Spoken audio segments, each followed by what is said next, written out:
Okay, welcome back to our fourth video of 10-minute videos in our home edition of body movements that we've created at the gym for you guys to keep moving as you are stuck in your houses or wherever you are. So I want you to grab your weights or your cans of fruit or peas that you have. If you can hold on to something, whatever it is, that add a little weight to this is important. The next thing we're going to do is something that we call dream catcher. I don't know why it's called that, but that is what it's called, and it's to work the core.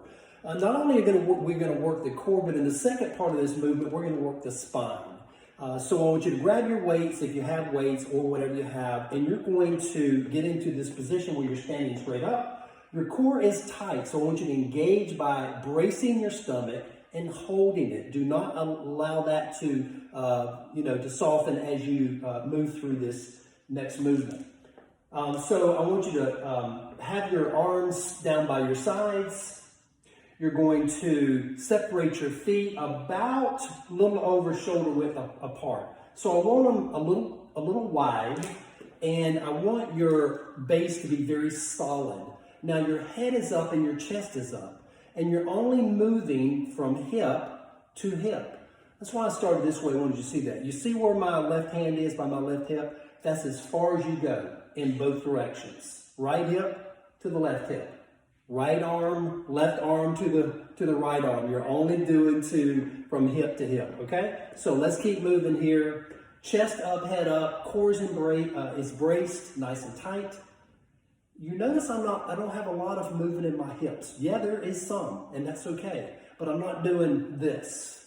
I'm doing this. So keep moving.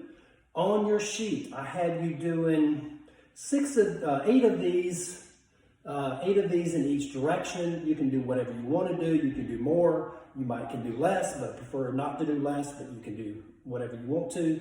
And you're really working your core here. Keep it tight. Remember that the more force you put in this twist, the more your core engages. So you're getting more work to strengthen the core. Keep moving. Now, I'm going to have you to just drop your arms, allow your arms to swing, and I want you to come up on the opposite toe on the opposite side that you're swinging. Notice what I'm doing here. Keep going. So what are we doing with this? We're working the spine.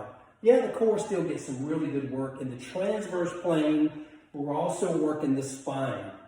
Remember that this principle. When you apply pressure to a bone through movement, the muscle pulls on the bone, it adds density to the bone. That's why weightlifting or jogging, if you can jog, or any kind of thing that makes the muscle pull on the bone is going to strengthen the bone. For those who have osteopenia or osteoporosis, it's a really, really good way to add bone density to your bones. That's enough of those. So the spine is getting to work there. It feels amazing. Core is tight as you move through it. That works your core. Good job. I love that one. Dream catcher is what it's called. So I'm going to put my weights down. Notice in the floor that I have what we call agility dots. On your sheet, I have, this is number 17. I had you doing, I said put pieces of paper, like small little pieces of paper, not big pieces of paper, because I don't want you to step on them and slide.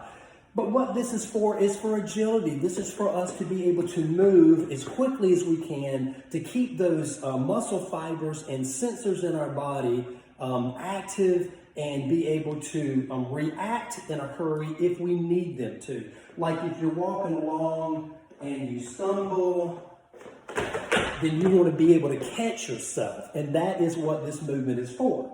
So I want you to lay out your pieces of paper. I want you to have 20 pieces of paper because I've got 2 rows of 10. Okay? So once you get that done, and you can pause your video until you get it set up and then come back to me. We're going to do this in a couple of different ways. And I love this. I think it's probably one of the most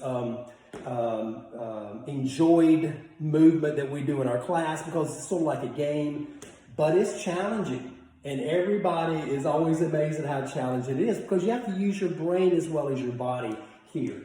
And so I'm going to set this up. I'm going to stand on the first 2 dots. I'm going to stand on the second 2 dots, because I want to make sure that you can see me in the camera. And so each foot gets 1 dot.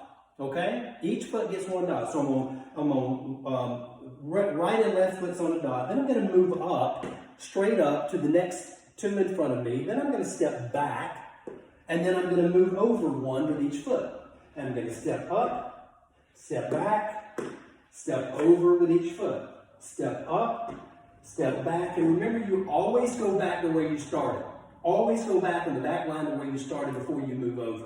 Step over, up, back, over, up, back, and over, up, back, and over, and up, and back, and we're done. Now I'm going to come back, and I'm going to just pick up my pace a little bit because I want you to do the same thing.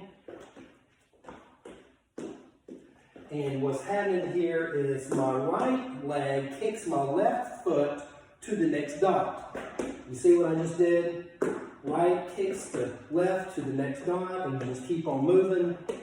And I want you to do this at least, 3 or 4 times, okay? So once again, we're going to do that one more time. I'm going to pick up my pace just a little bit. I want you to do the same. And if, if I get ahead of you or whatever, then just pause on your phone or your device and on the video, okay? So I'm going to just keep moving because this is what I want you to be able to work up to. Just a nice, fast movement. Or you can jump.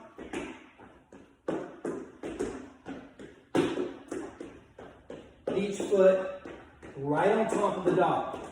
I don't want you to be on the side of the dot. Your objective, your brain is staying right on top of the dot. That's part of the movement. Okay, good. So you can